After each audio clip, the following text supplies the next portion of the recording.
Hello everyone, welcome back to my channel. इस video में हम 1 मार्कर क्वेश्चन करने वाले हैं sudden endogenetic force earthquakes chapter का। Geography honours, geomorphology semester number first. हो सकता है आपको जियोमॉर्फोलॉजी की जगह फिजिकल ज्योग्राफी पढ़ना हो और उसमें ये चैप्टर हो, तो आप इसे प्रेफर कर सकते हो। अकॉर्डिंग टू सिलेबस हम चलेंगे और नोट्स आपको डिस्क्रिप्शन बॉक्स में मिल जाएंगे। ठीक है, ऐसा होता है कि अब कोई भी चैप्टर है तो वो काफ़ी बड़ा होता है। ठीक है, मतलब कोई भी एक टॉपिक उठा लो तो अगर जितना डीपली उसको पढ़ते जाओ तो वो उतना ही डीप होते जाएगा, लेकिन हमें एक सिलेबस दे दिया जाता है, टॉपिक वाइज हम उसे कवर कर लेते हैं। ठीक है, तो वही सिलेबस के अकॉर्डिंग हम जो भी हमारे सिलेबस में होगा उसके अकॉर्डिंग हम टॉपिक देख लेंगे। ठीक है, तो ये हमारा कंप्लीट हो चुका है ऑलरेडी दो बार, एक बार तो हैंड रिटन नोट्स के साथ एंड दोबारा से हमने इसे कंप्लीट कर लिया है। तो आप जाकर के देख सकते हो, प्लेलिस्ट चेक कर लो एक बार। प्लेलिस्ट में आपको सारे चैप्टर के नोट्स मिल जाएंगे, सारे चैप्टर्स के वीडियोस मिल जाएंगे। डिस्क्रिप्शन बॉक्स में नोट्स का लिंक भी दिया हुआ मिल जाएगा। ठीक है, तो चलिए स्टार्ट करते हैं, जो भी 1 मार्कर क्वेश्चन है उसे कंप्लीट करते हैं। सबसे पहला क्वेश्चन हमारा क्या है? सबसे पहला क्वेश्चन है earthquake is a dash force. ठीक है, तो ये एकदम चैप्टर के नाम से रिलेटेड है। अभी कौन से फोर्स की वजह से हमारा अर्थक्वेक हो रहा था? ठीक है, क्या वो सडन एक्सोजेनेटिक फोर्स था, सडन इंडोजेनेटिक था, लॉन्ग टर्म इंडोजेनेटिक, और इंडोजेनेटिक एंड एक्सोजेनेटिक दोनों ही था। ठीक है, तो आपको इसमें से बताना है। पर अगर वो सडन एक्सोजेनेटिक होता तो वो तो बाहरी फोर्स हो गया, एक्सो मतलब वो तो बाहरी हो गया। सडन इंडोजेनेटिक मतलब ऐसे होता है ना कि एकदम सडनली इंडोजेनेटिक फोर्स लगता है और उसकी वजह से होता है, या फिर लॉन्ग टर्म तक एक endogenetic force interior of earth में इंडोजेनेटिक फोर्स लॉन्ग टर्म तक लगता है तब अर्थक्वेक अकर होता है, या फिर दोनों ही होता है। तो आपको पता होना चाहिए कि ये सडन इंडोजेनेटिक है। ठीक है, सडनली क्या होता है, ये फोर्स लगता है एंड जस्ट एकदम अर्थक्वेक अकर हो जाता है। ठीक है, उसके बाद क्या है, सेकंड क्वेश्चन है the place from where seismic wave originate is called. जहाँ से सेस्मिक वेव क्रिएट होता है, ठीक है, अर्थक्वेक जहाँ से एकदम ओरिजिनेट होता है। ठीक है, यहाँ पे जैसे कि एक सेंटर था ना हमारा, यहाँ से अकर हो रहा था, फिर ऐसे वेव्स सारे ट्रैवल कर रहे थे। ठीक है, तो कहीं एक जगह से ही वेव्स स्टार्ट हुए हैं सेस्मिक वेव्स, तो वो कौन सी जगह थी?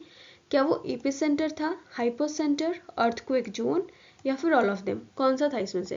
तो आपको पता होना चाहिए। यहाँ पे कहीं भी फोकस नहीं दिख रहा है लिखा हुआ। सबको नॉर्मली अगर याद होगा तो फोकस याद रहता है कि यहाँ फोकस से स्टार्ट होता है सेस्मिक वेव्स। तो मैंने बताया था कि focus and hypocentre both are same, तो इसका आंसर होगा ऑप्शन नंबर बी, हाइपोसेंटर। ठीक है, अगर हाइपोसेंटर की जगह फोकस दिया हुआ है तो आपको फोकस में टिक करना है। ठीक है, तो ये क्वेश्चन नंबर सेकेंड हमारा कंप्लीट हो गया। क्वेश्चन नंबर थर्ड है who propounded the elastic rebound theory related to earthquake. जब हम पढ़ रहे थे causes of earthquake I think, तो उसमें हमारा कहीं ना कहीं इलास्टिक रिबाउंड थ्योरी था। तो किसके द्वारा प्रतिपादित किया गया है? Arthur Holmes, doctor Reid, Dutton और गुटेनबर्ग। तो आंसर आई थिंक आपको पता होगा, इसका आंसर होगा option number B, doctor Reid. ठीक है, question number 4, which instrument is use to measure seismic waves. कौन से इंस्ट्रूमेंट का यूज किया जाता है सेस्मिक वेव को मेजर करने के लिए? सिस्मोलॉजी, आइसोसेस्मल, सिस्मोमीटर और सिस्मोग्राफ। तो इसका आंसर क्या होगा? सारे ही एक जैसे लग रहे हैं, लेकिन आंसर आपको देख के टिक लगाना, कहीं ऐसा ना हो कि स्टार्टिंग में बस सिस्मो देख लिया और ध्यान नहीं दिया कि लास्ट में क्या है। ठीक है, तो आंसर में देख के टिक लगाना है। इसका आंसर होगा ऑप्शन नंबर डी, सिस्मोग्राफ। ठीक है, question number 5, the fastest moving seismic waves are. जो सबसे ज्यादा तेजी से ट्रेवल करते हैं? Option number A, P waves, B S waves, C L waves और D W waves.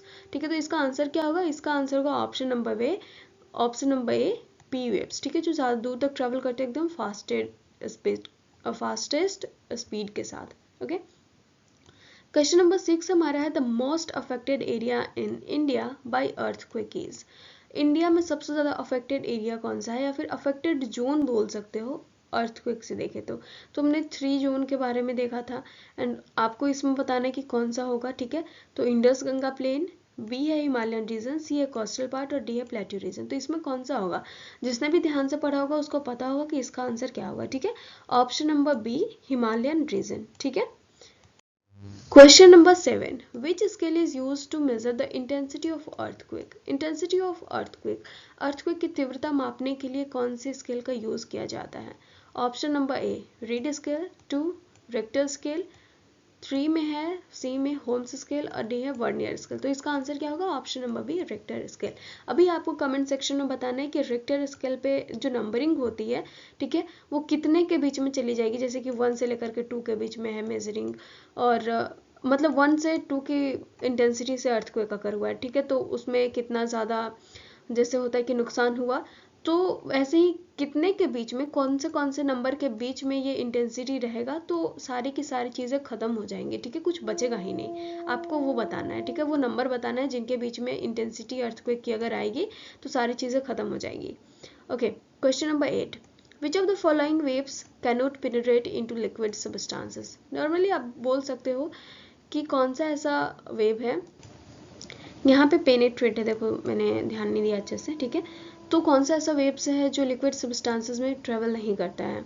Okay, S waves, P waves, W waves, L waves, इसमें से कौन सा है, तो ऑप्शन नंबर इसका क्या होगा, option number A S waves, ये सिर्फ सॉलिड में ट्रैवल करता है, एंड पी वेव्स तो दोनों में, सॉलिड एंड लिक्विड बोथ में क्या करता है, ये ट्रैवल करता है, ठीक है, तो इसका आंसर क्या होगा, option number A S waves.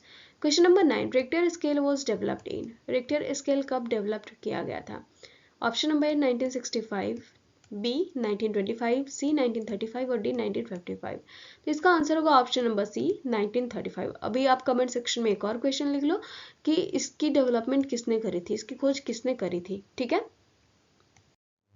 Question number 10 हमारा एंड लास्ट क्वेश्चन है, इंडिया लाइज इन, कौन से बेल्ट में इंडिया लाइज करता है, अर्थक्वेक का बेल्ट है वर्ल्ड डिस्ट्रीब्यूशन के अकॉर्डिंग, तो ऑप्शन नंबर ए है circum Pacific belt, B mid Atlantic belt and C mid continental और अल्पाइन बेल्ट और डी नन ऑफ देम, तो इसका आंसर क्या होगा, option number C mid continental और अल्पाइन बेल्ट, ठीक है, हो गया हमारा कंप्लीट।